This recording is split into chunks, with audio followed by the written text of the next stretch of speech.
Hello viewers, welcome back to my channel. Today we are going to do something different. We will talk about the story of the Pandavas and the Kauravs, which is part of the longest epic called the Mahabharata. I have a young guest with me. My son Aarush and I are going to tell you the story of the Pandavas and the Kauravas. It is a very interesting story and I hope you and all the kids who are watching this video are going to like it. Thank you. Let's move on to the story. So the story introduces the lineage of the Kuru dynasty and takes it to the point when Bhim kills the demon Hidimba during the exile of the Pandavas. This story is dedicated to children, especially who are interested in knowing about the interesting events that happened in the epic called the Mahabharata. So, in ancient Hastinapur, which is just southwest of Delhi now, there was a king called Shantanu, who was the king of the Kuru dynasty. He had three sons who were called Bhishma, who promised to God never to marry, Chitrangada, who died in a battle, and Vichitravirya, who had two sons called Pandu and Dhritarashtra. Okay, so on this slide we are talking about Vichitravirya, and when he died, Pandu became the king.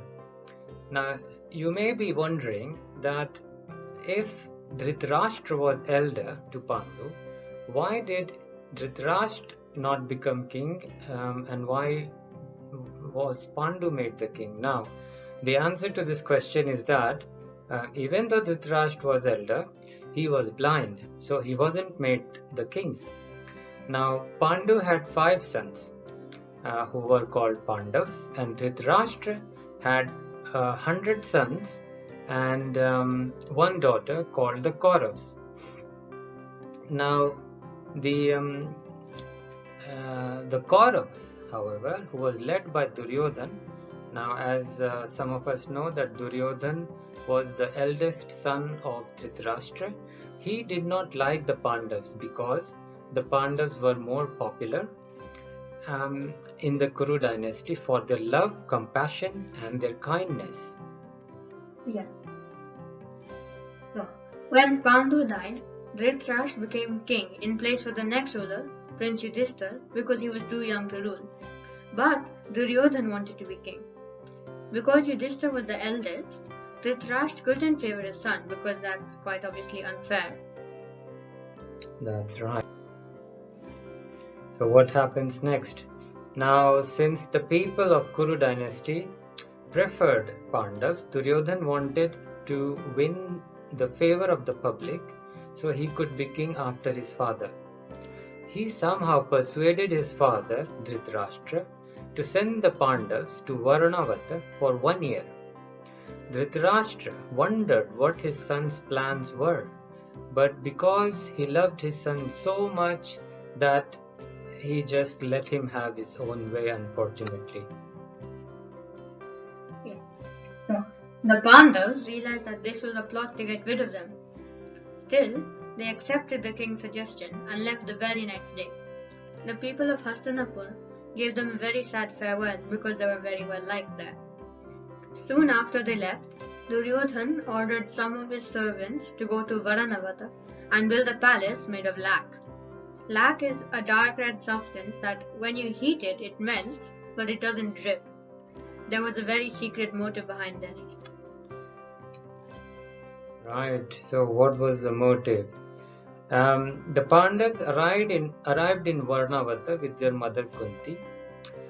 Now the palace that Duryodhan's men built was very beautiful. It had lots of furniture, colorful paintings, and attractive balconies and ornate arches. However, soon after, their uncle Vidur in Hastinapur sent them a messenger. The messenger said, "Your uncle Vidur has sent me to dig a tunnel from this palace to the banks of the river outside. If there is any danger, you must escape by that route." "Why will there be any danger?" inquired Bhim. The messenger informed him that the palace was made of lac by the orders of Duryodhan.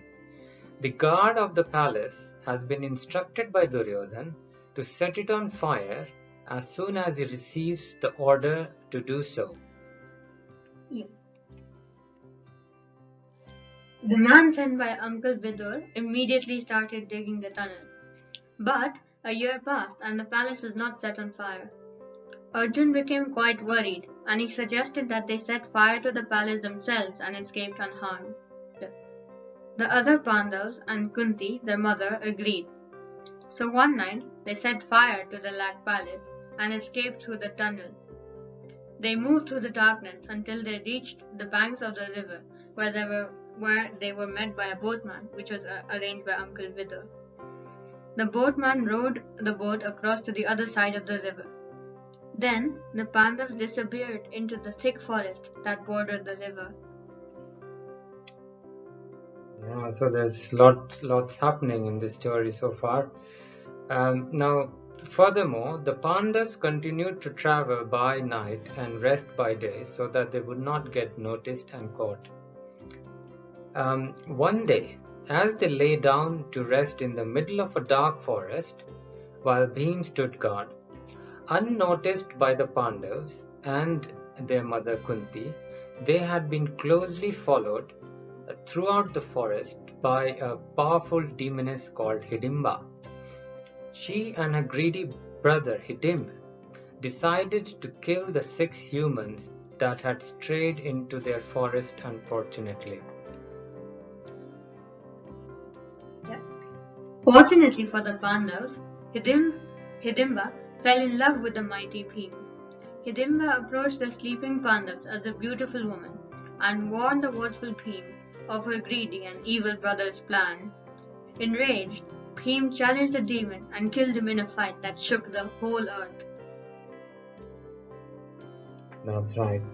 So this is where I would like to end this short part of the story. So let me summarize what we've discussed so far. Now when Vichitravirya died, Pandu became king. Pandu had 5 sons who were called the Pandavas, and Dhritarashtra had 100 sons and a daughter called the Kauravas. When Pandu died, Dhritarashtra became king and Duryodhan convinced Dhritarashtra to send the Pandavas in exile. Duryodhan constructed a lac palace for the Pandavas in the forest. They found out about Duryodhan's evil plans and escaped from the palace using the secret tunnel built by the help of their uncle Vidur. Then they strayed into a forest that was haunted by demons Hidim and Hidimba. The demons decided to kill the Pandavas. However, Hidimba alerted Bhim of their plans. Bhim fought hard and managed to kill Hidim in a fierce fight. I hope you would have liked this story. If you would like us to come back to you with more stories and further parts of this story, then I would encourage you to just comment on the video, like the video, and we will be back with you soon. So from me and from Aarush, thank you very much for listening, and we will see you soon. Thank you.